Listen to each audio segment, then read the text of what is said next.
Ay pastilan unsa na poy giukoy sa liwang oh. Tarungan na. Matik. Og lahi pay ato guys kay pay 14 man karon goy. Wa man tay uyab maong mga ligo na lang ta. Lupad na oh. Bitaw.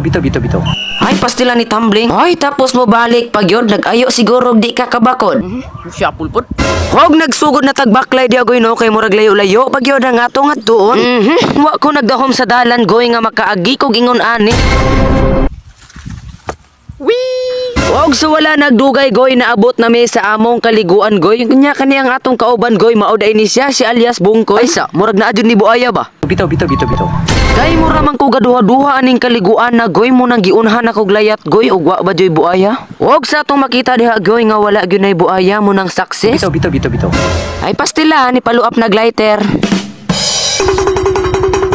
Alika diri, sabak ka diri.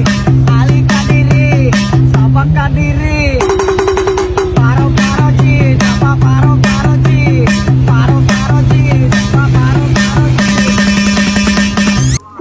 Basta kay makaingon na lang gyud kaani ug basta kay mapaso kaani. Og happy Valentine's Day di ay sa inyo ang tanan guys no. Og sa mga wala na tagaan og bulak ayaw kabalaka kay tagaan ta mo og baga. Matik. Kay namatik man gyud nang sinugban nimo diha goy. Klaro kayo goy nga sa bagol nga gaaso-aso nga wala na gyud say feelings nimo bisan pag muhilak ka og bato. Pastilan may pagmukaon ta og bahaw goy dili pa ta mapas mo goy kisa sa maghulat kasi ang reply nga dili na gyud na maabot. Bitaw.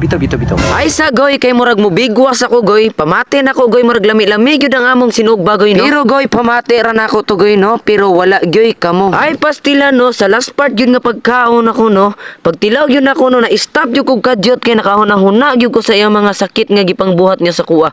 Munang nakaingon gyud ko og